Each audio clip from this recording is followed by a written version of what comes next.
오늘 함께 볼 하나님의 말씀은 창세기 15장 7절에서 21절까지 말씀입니다. 제가 있는 성경으로 구약 18페이지 있습니다. 조금 길지만 집중해서 함께 같이 읽도록 하겠습니다. 한 절씩 교독하고 마지막은 합독하겠습니다. 제가 먼저 7절 말씀 읽겠습니다.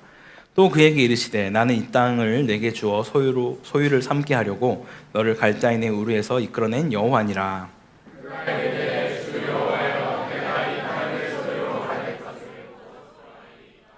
여호와께서 그에게 이르시되 나를 위하여 3년 된 암소와 3년 된 암염소와 3년 된 수양과 산비둘기와 집비둘기 새끼를 가져올지니라.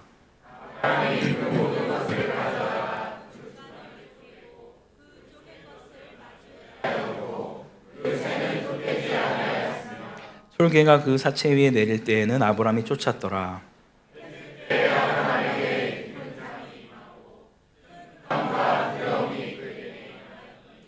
여호와께서 아브람에게 이르시되 너는 반드시 알라. 내 자손이 이방에서 객이 되어 그들을 섬기겠고 그들을 400년 동안 내 자손을 괴롭히리니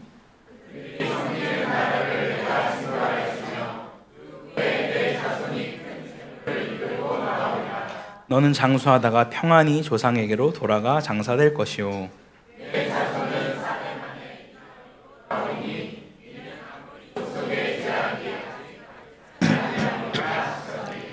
해가 져서 어두울 때 연기 나는 화로가 보이며 타는 횃불이 쪼갠 고기 사이로 지나더라.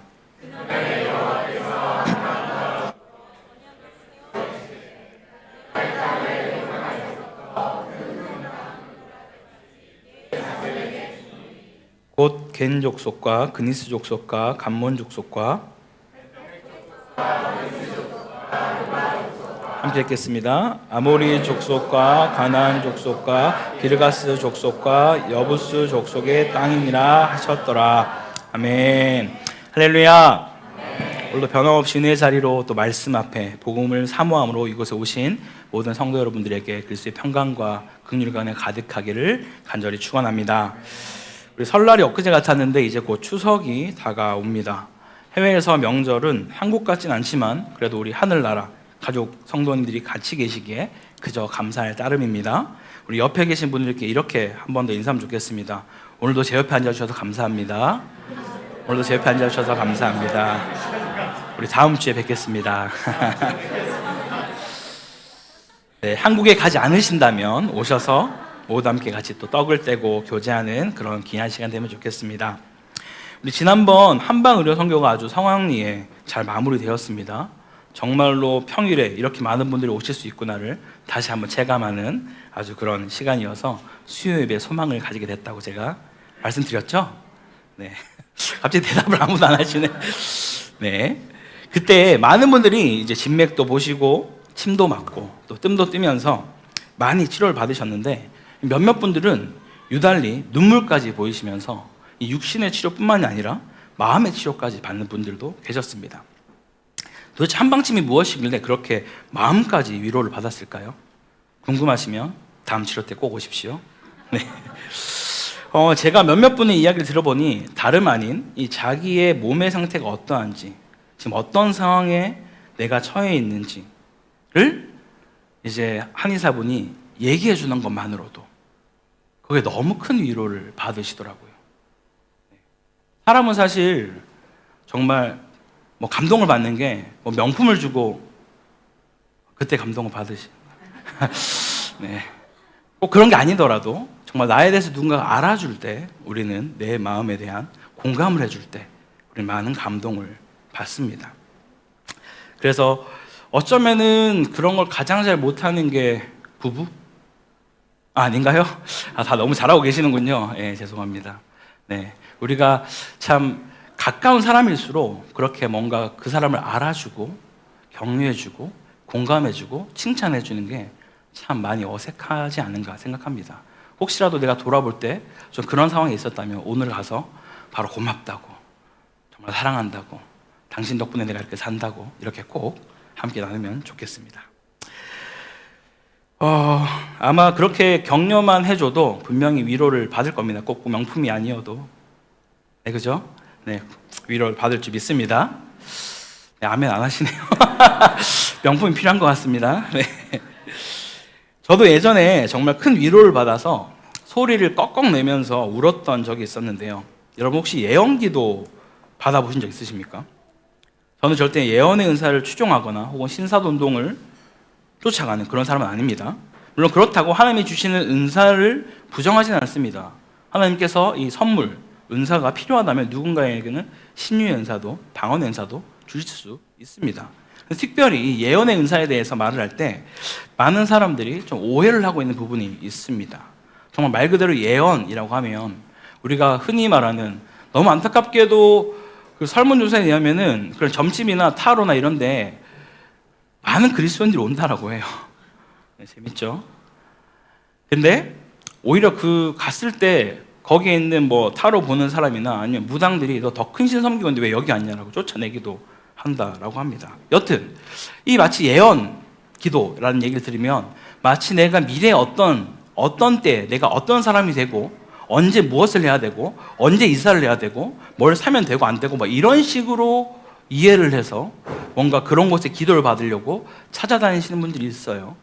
또 심지어는 그런 식으로 정말 어떤 집회 같은 걸 해서 되게 막 많은 돈을 끌어모으시는 그런 분들도 계신데 결말이 좋은 분을 단 한 번도 본 적이 없습니다. 이런 마지막 때에 가장 또 많이 말하는 것 중에 하나가 종말의 때가 언제인지, 예수 재림이 언제인지를 말하는 자들이 너무나 많이 있습니다. 혹시라도 제가 그런 말을 하면 여러분들 바로 떠나시면 됩니다. 네. 그리고 혹시라도 주변에도 그런 사람들이 있으면 바로 이단대책위원회에 신고하시면 됩니다. 아버지가 올 때는 예수님도 주님 아버지밖에 모른다고 말씀하셨기 때문에 우리가 그런 것을 함부로 얘기할 수 없습니다.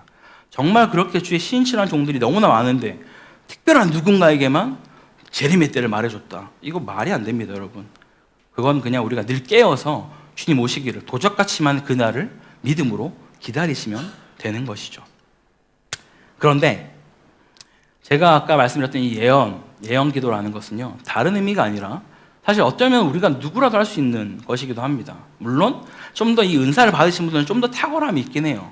제가 받았던 예언 기도는 어떤 기도였냐면은 쉽게 말하면 우리에게 사랑하고 격려하며 하나님이 어떻게 나와 동행했는지, 나를 알고 계시는지를 나눠주세요. 그래서 제가 한 예언 기도를 받을 때 그 해주시는 그 간사님, 목사님이실 텐데 잠깐 기도를 합니다. 잠깐 기도할게요. 그래서 제가 그때는 그냥 청년일 때였는데 기도하고 나서 하나님 아버지가 저에게 주시는 마음은요 하면서 이렇게 얘기를 하기 시작하는데 정말 소름 돋을 정도로 이분 지금 나와 함께 내가 태어날 때부터 지금까지 같이 사셨나? 어떻게 이걸 다 알고 계시지? 라는 생각이 들 정도로 내가 얼마나 치열하게 살았는지, 어떤 몸부림을 쳤는지, 내가 얼마나 고난 가운데 있었는지 그 얘기를 말씀해 주시는데 아무 생각이 안 들어요. 그냥 눈물밖에 안 납니다. 내가 혼자 있는 게 아니었구나. 하나님 정말 나와 함께 해주셨구나. 이게 사람이 어떻게 이런 얘기를 나한테 지금 할 수가 있느냐. 이건 불가능하다. 하나님이 그만큼 나와 함께 하시다는 것을 나에게 말씀하고 있구나. 그리고 나를 또 어떤 사람으로 이제 세우실 거라고 그런 소망을 주는 이야기들을 들은 적이 있습니다. 그런데 바로 이러한 자기를 알아주고 공감해주는 이야기를 듣고 있는 또 다른 청중들이 바로 오늘 본문에 나오는 이 아브라함과 또 이 이야기를 듣고 있는 이 청중들이 아닌가를 생각해 봅니다. 이미 지난주에 나눈 이야기를 통해 아브라함에게 위로하시고 격려하는 걸 우리가 들었지만 오늘 본문을 그냥 다시 한번 주님께서 아브라함을 어떻게 위로하시고 격려하시며 힘을 주고 계신지, 또 이 이야기를 듣고 있는 출애굽한 이스라엘 백성들에게는 뭐라 말씀하시는지, 무엇보다 오늘을 살아가는 우리에게는 또 어떤 말씀을 하는지 같이 한번 살펴보겠습니다. 먼저 1절에서 6절까지 핵심은 내가 너에게 약속한 씨, 자손을 반드시 주겠다라고 말씀하셨죠. 몸종이 아니라 다른 사람의 몸도 아닌 너의 씨를 통해서 내가 이 후손을 허락하겠다라고 말씀하시며 하늘의 별을 바라보며 이 셀 수 없는 별만큼 너의 자손들을 내가 허락하겠다라고 땅땅땅 확증을 시켜주십니다. 그리고 7절부터는 이제 두 번째 약속하시는 게 뭐였죠? 땅입니다. 땅에 대한 언급을 하고 있는데요. 7절 말씀을 다시 한번 같이 읽어보겠습니다. 7절입니다. 시작. 또 그에게 함께하려고 너를 갈대아인의 우르에서 이끌어낸 여호와니라. 아멘. 지금 하나님께서 아브라함에게 뭐라고 말씀하시나요? 내가 너에게 이 땅을 주기 위해서 갈대아 우르에서 그 우상을 만드는 아버지 밑에 있던 너를 건져내 구원한 자가 바로 나 여호와다 라고 말씀하고 있다라는 거예요. 마치 아브라함을 구원하셨던 그 첫사랑의 감격을 그에게 다시 한번 확인시켜주며 내가 너를 구원한 그 여호와 하나님인 것을 너가 알라라고 지금 말씀하고 있다라는 것입니다. 이것은 출애굽한 이스라엘 백성에게도 동일하게 말씀하고 있는 것이죠. 그래서 아브라함은 하나님에게 믿음의 증표를 이어서 구하고 있습니다. 지금 이 표현은요, 우리가 지난주에 봤었던 2절, 3절처럼 두려움과 염려 속에서 물어보는 것이 아닙니다. 여호와를 그 믿는 확신 가운데 주님, 제가 믿사오니 저에게 확증을 보여주시옵소서 라고 지금 아브라함이 구하고 있다라는 것이죠. 사실 우리에게 어쩌면 가장 중요한 태도가 또 이런 태도일 수 있습니다. 신앙생활 하다 보면은 나도 모르게 제일 위험한 믿는 척, 아는 척, 신실한 척 할 때가 너무나 많습니다. 내가 잘 모르면은 모른다라고 하면 됩니다. 목사는 저조차도 모르면 모른다라고 말하면 되는 거예요. 잘 안 믿어지면 잘 안 믿어진다 얘기하면 됩니다. 정말 무서운 건 사단이 여러분들 지금의 전략으로 예전에는 정말 그 박해 시대 때는 사람을 정말 박해했는데 점점 더 많이 믿게 되는 거예요. 500명을 박해했더니 1000명으로 늘어나고 이런 일들이 계속해서 일어나니까 사단이 전략을 바꿔버립니다. 안락함, 편안함. 그저 그냥 주일날 교회만 오면 넌 예수 믿는 거야 라는 걸로 생각하게 만들어버리죠. 그의 삶 가운데는 조금도 믿음의 모습이 보이지 않지만 넌 예수 믿는 거 맞아 라는 것처럼 생각하게 해서 마지막 때 진짜 어떻게 될지 우리가 정말 깨어 있어야만 한다라는 것이죠. 우리는 아브라함처럼 여호와를 믿으니 여호와께서 그를 의롭게 여기셨다라는 말까지 들었음에도 불구하고 주님, 제가 그 믿음 부족하니까 저에게 보여주십시오 라고 말하고 있다라는 거예요. 그러자 하나님은 아브라함에게 뭐라고 명하십니까? 9에서 11절까지 우리가 함께 같이 읽어보겠습니다. 시작.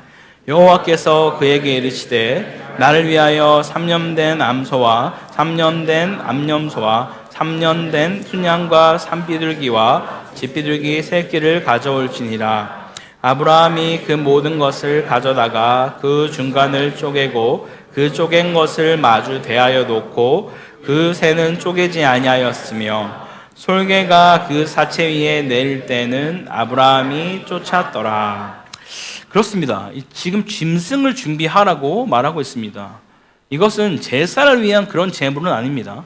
더욱이 보통 제사 때는 1년 된 것을 준비하는데 지금 여기에서는 3년 된 것을 준비하라 라고 말하는데요, 이때가 가장 왕성하고 가장 가치가 높은 때라고 합니다.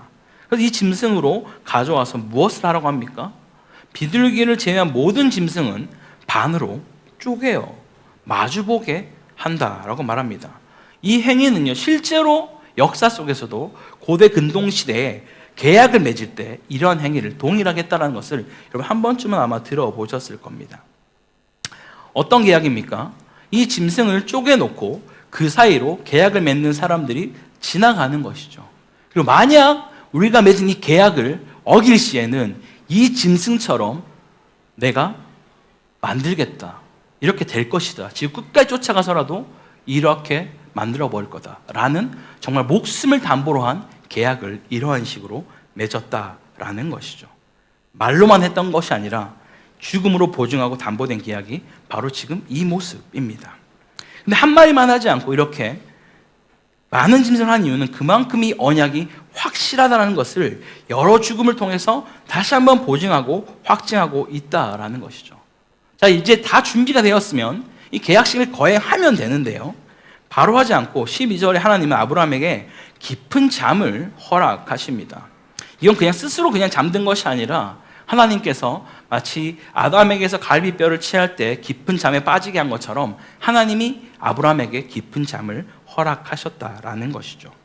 그런 중에 하나님은 이제 아브라함에게 말씀하십니다. 그냥 말하는 것이 아니라 문장 가장 서두에 반드시 알라라고 선포하며 말씀하고 있는 것이죠. 무엇입니까?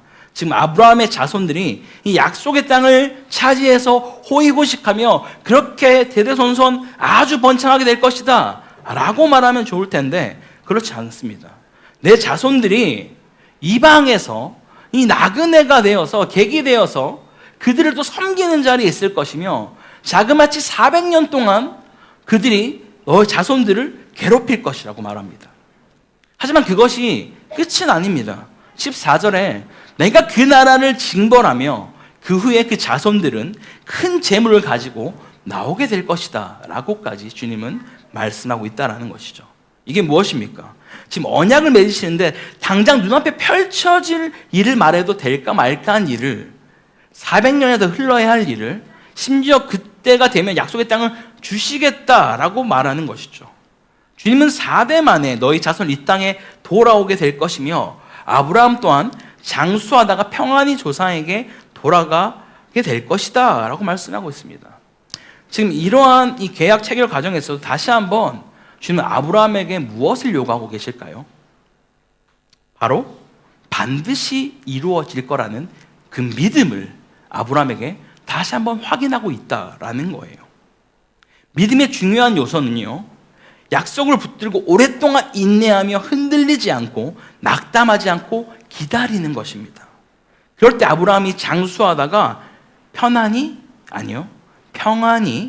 조상에게 돌아갔다라고 말합니다. 여기서 우리는 두 가지에 좀 주목해 봐야 되는데요. 아브라함이 조상에게 돌아갔다라고 하는 표현이 이때 당시는 실제로 조상의 묘에 함께 묻히는 일들을 했습니다. 그런데 나중에 성경을 읽어보신 분들 아시겠지만 아브라함 조상의 묘에 가서 묻히지 않습니다. 그럼 도대체 이 말을 왜 했을까요? 바로 믿음의 조상들이 거하는 그 천국으로 그가 돌아갔음을 성경은 말해주고 있다라는 것이죠. 그리고 두 번째, 아까 말씀드린 처럼 조상에게 편안히가 아니라 평안히 돌아갔다. 평안. 우리에게 성경에서 가장 처음에 나온 이 샬롬이라는 단어가 여기에서 나오게 됩니다. 우리가 추구해야 될 것은 편안이 아니라 평안인 것을 주님이 다시 한번 말씀하고 있다라는 것이죠. 사람이 편안을 추구해서 정말 편해졌을까요? 오히려 더 많은 문제가 발생하고 다투고 힘들어진 경우가 많습니다. 우리는 하나님이 우리의 방패요 큰 상급인 줄 믿을 때 평안한 줄 믿으시기 바랍니다. 그리고 이어서 주님은 왜 바로 돌아가지 못하고 4대 만에 약 400년 만에 그 약속의 땅으로 돌아가는지에 대한 이유를 뭐라 말씀하시죠? 16절을 같이 읽어보겠습니다. 시작. 내 자손은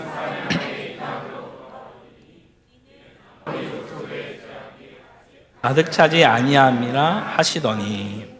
네, 지금 이 가나안 땅에 아모리 족속의 제약이 이 징벌을 내릴 만큼 가득 차지 않았다라고 말합니다. 하나님은 결코 이스라엘 백성들만을 위해서 이 구원의 손길을 뻗은 분이 아니라는 것을 말해주고 있는 것이죠. 지금 가나안 땅에서도 갈 바를 알지 못하고 우상을 섬기며 제약 가운데 죽어가는 그런 자들이 너무 많기에 자신의 죄를 뉘우치고 회개하여 돌아오길 기다리는 시간을 400년을 허락하셨다라는 겁니다. 하나님은 사랑과 공의 하나님인 것을 다시 한번 이 시간 보여주고 있는 것이죠. 모든 민족에게 공평한 기회를 허락하고 있다라는 것입니다. 그렇게 기한이 차서 징벌을 내릴 때가 이스라엘 백성이 많은 재물을 이끌고 드디어 출애굽하게 되는 때이다라고 말씀하는 거예요. 지금 창세기의 청중이 누구입니까, 여러분? 저희가 1장에서 말씀드렸었는데 좀 오랜 시간이죠. 바로 출애굽한 이스라엘 백성들입니다.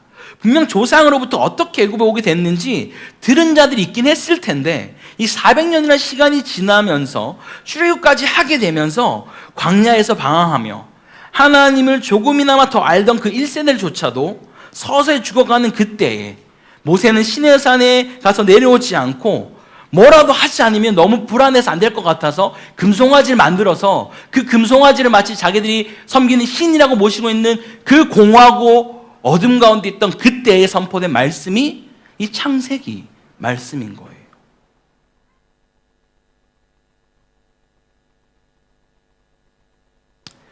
그러면서 주님이 반드시 알아라.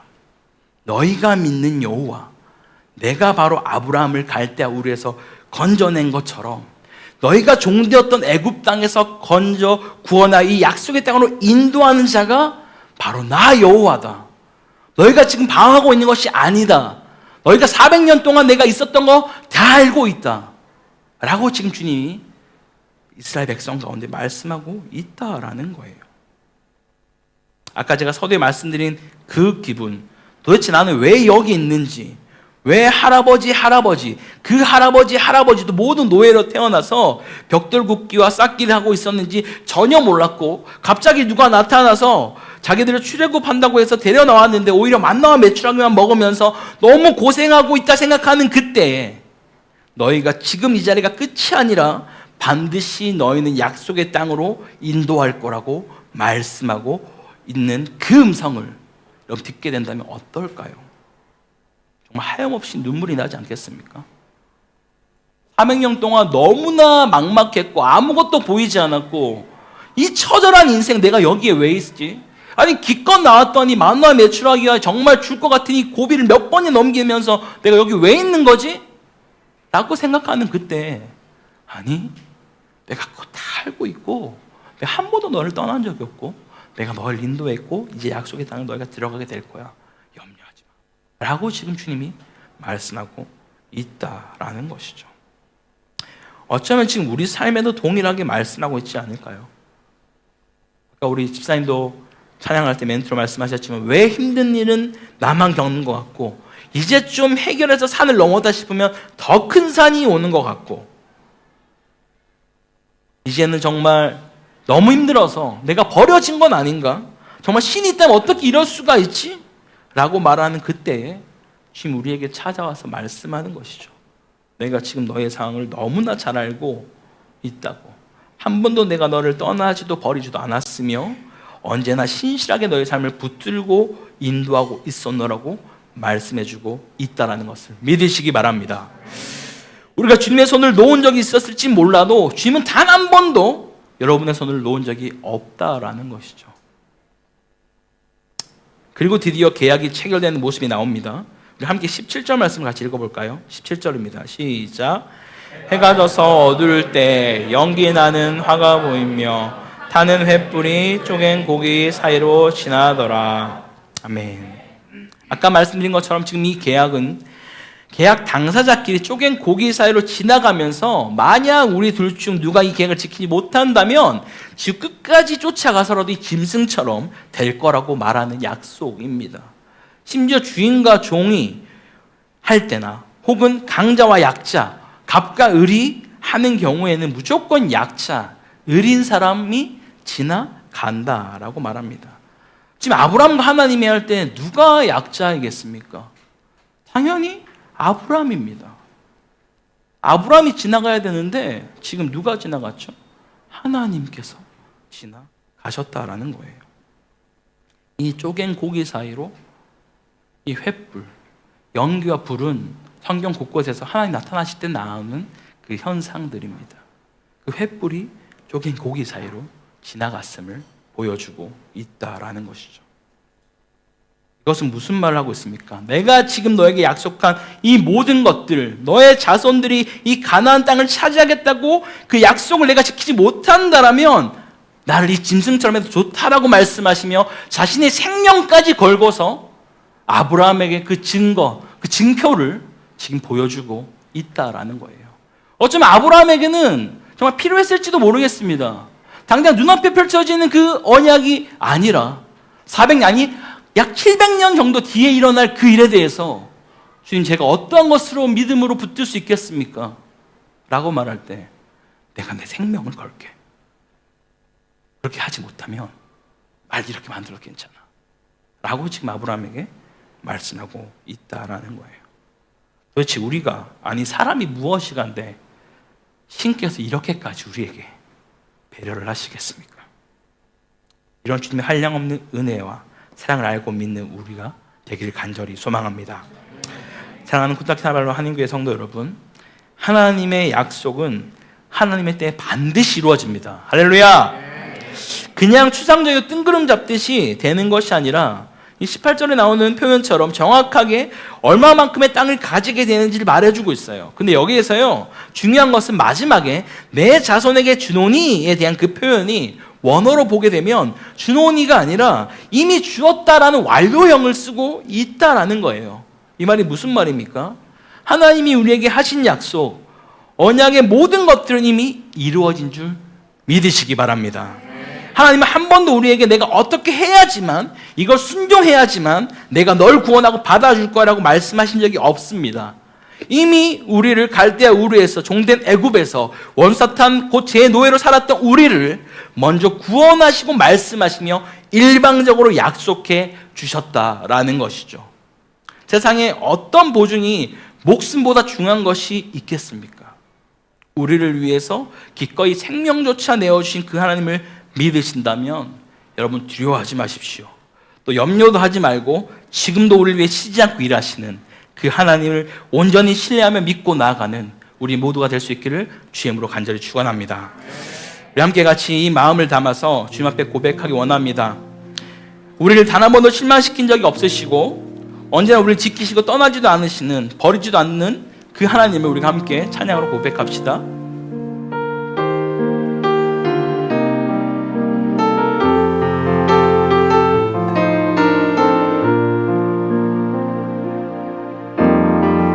하나님 한 번도 날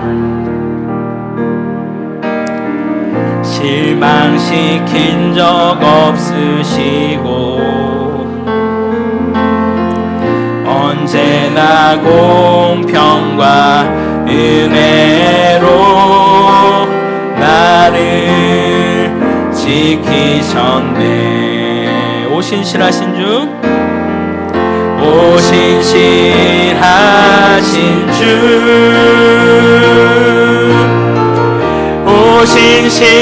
오신실하신 주,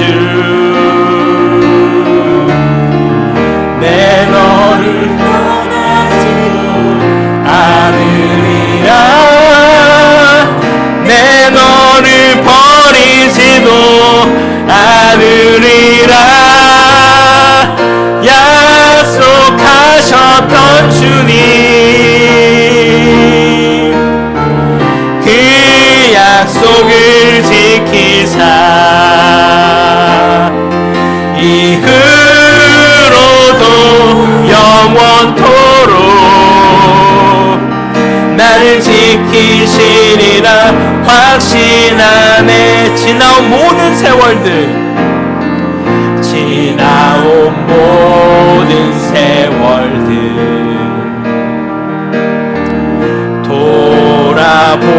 돌아보아도 그 어느 것 하나, 그 어느 것 하나 주의 손길 안 미친 것 전혀 없네. 오신실하신 주, 오신실하신 주,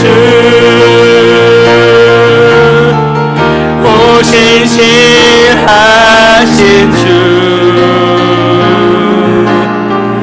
내 너를 떠나지도 않으리라, 내 너를 버리지도 않으리라. 약속하셨던 주님, 그 약속을 지키사 이후로도 영원토록 나를 지키시리라 확신하네. 오신실하신 주님, 오신실하신 주,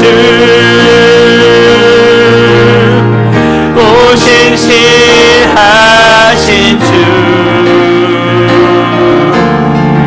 내 너를 떠나지도 않으리라, 내 너를 버리지도 않으리라. 약속하셨던 주님,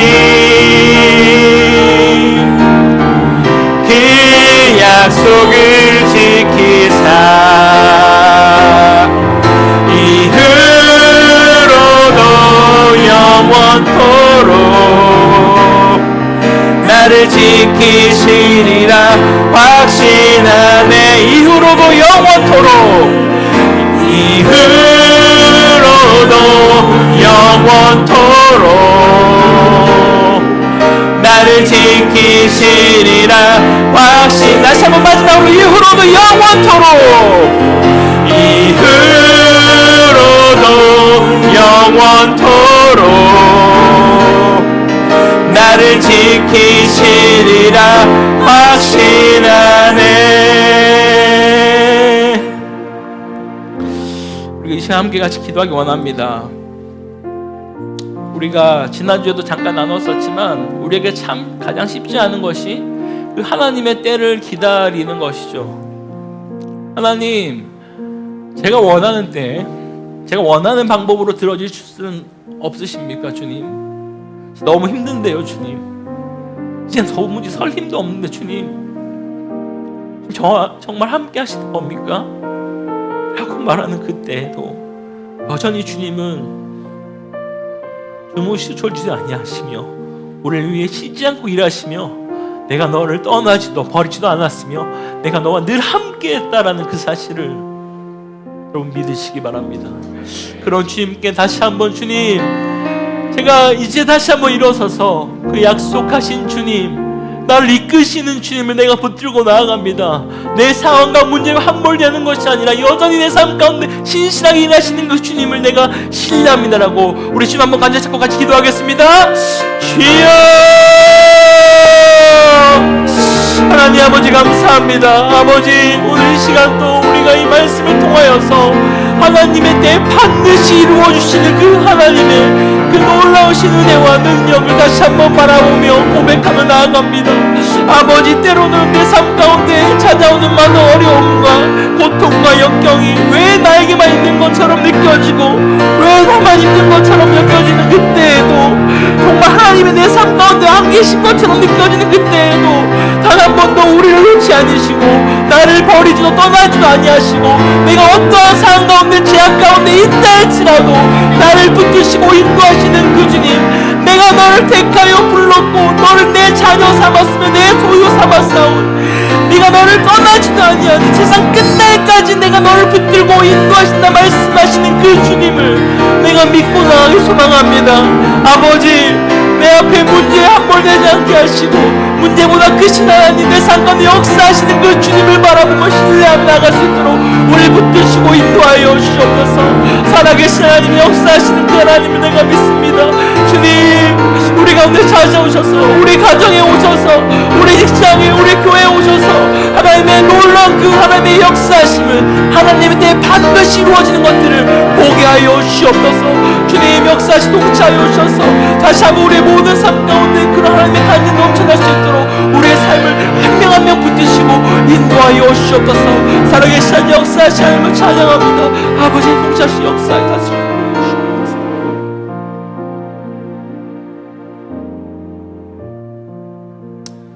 신실하신 하나님 아버지, 우리를 단 한 번도 떠난 적이 없으시고 나와 동행하시며 나를 지키시며 세상 끝날까지 내가 너와 함께하겠다 말씀하신 하나님 아버지, 이 시간 다시 한번 무너진 내 마음을, 무너진 우리의 삶을 주님 앞에 세워갑니다.